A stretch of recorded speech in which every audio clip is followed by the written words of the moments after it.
These are the holds on tenderfoot. This is the landing. I would say the landing's not bad actually, since obviously someone built this great landing here. It sits at around, I would say 40 to 50. Like on the lower half, it's about 50, maybe 60 at the very bottom. And it slowly goes up to maybe 40 or 30 as you get to the top. I would want at least 3 pads, depending on how confident I was with the moves. There's this big rock protruding over here, so I would want a pad there, a pad on the rock, maybe a pad down there on the logs.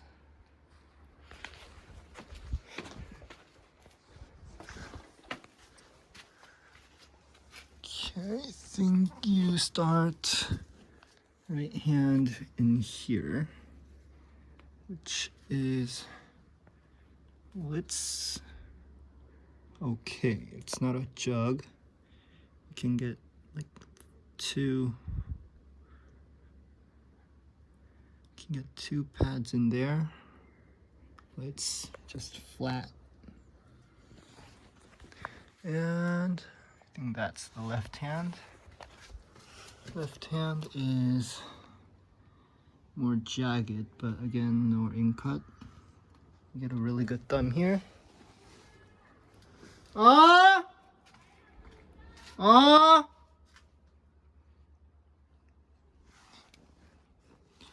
a good thumb here.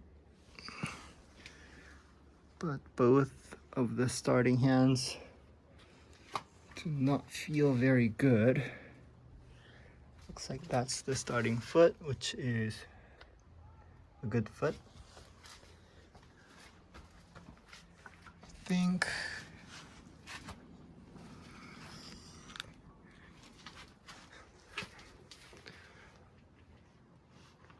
I'm thinking you go up to this little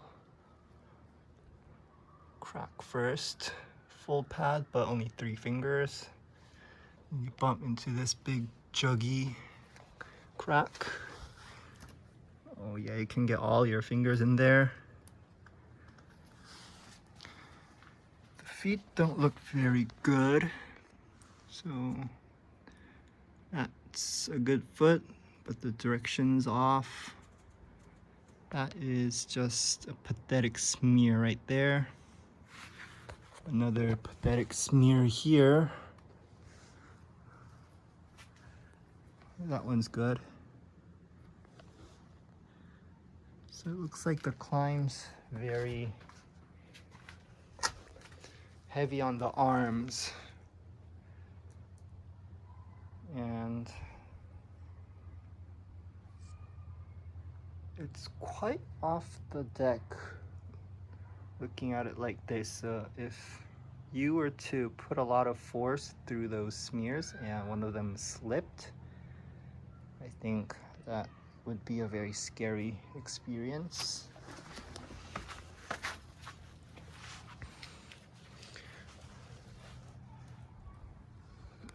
From that juggy slot you match there, you come up to this thing, which is half a pad, crimp, flat crimp. Oh, maybe you go into this one. This looks like a jug. Yeah, that's a jug. This one's a juggy slot. So I'm guessing you come into here somehow. I think you match on the juggy slot there.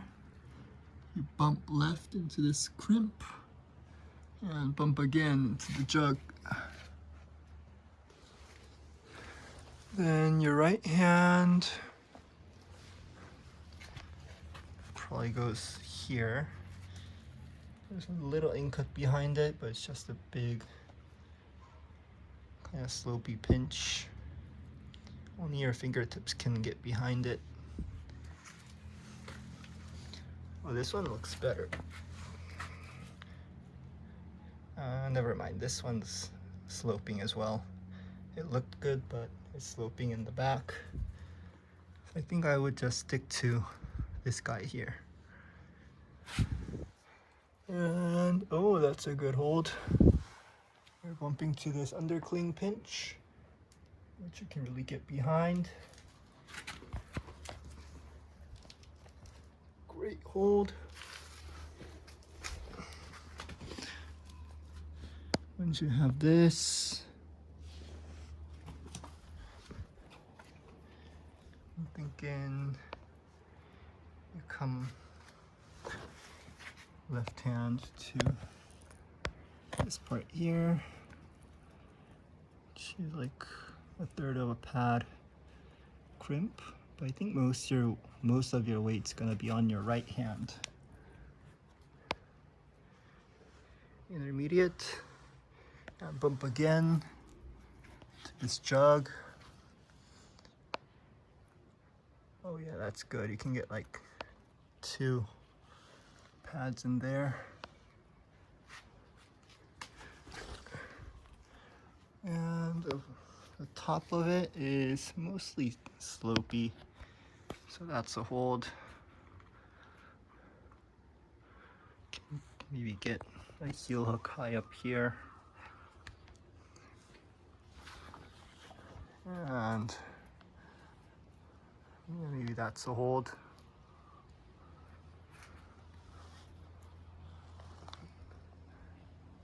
The upper part is good. And that spike looks like a jug if you get behind it. But the landing is pretty scary if you get way up here. If you fall, there's this sharp rock I'm standing on. There's a mini cliff behind it, the death pit.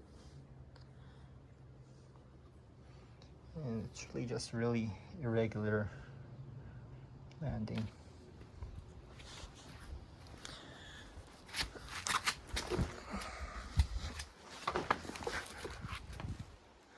Okay, so those are your starting holds down there.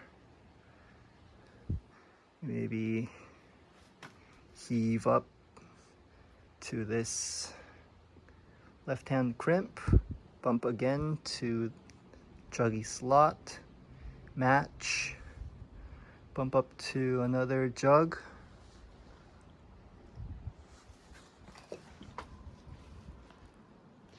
and maybe match there, undercling, intermediate, crimp, jug slot. After gaining this, you go right to the pinch, bump again to the really good undercling pinch, the juggy pinch. Maybe get a heel hook or something on these features. Use that as an intermediate, and the jug is way up there.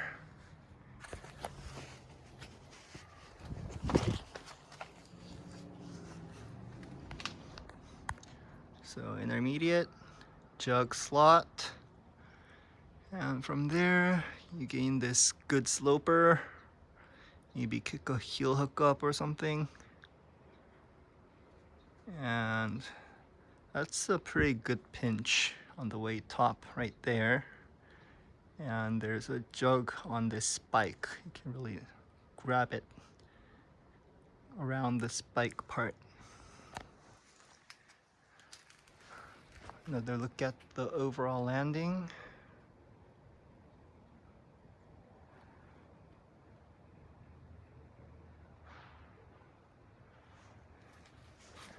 The view's awesome though.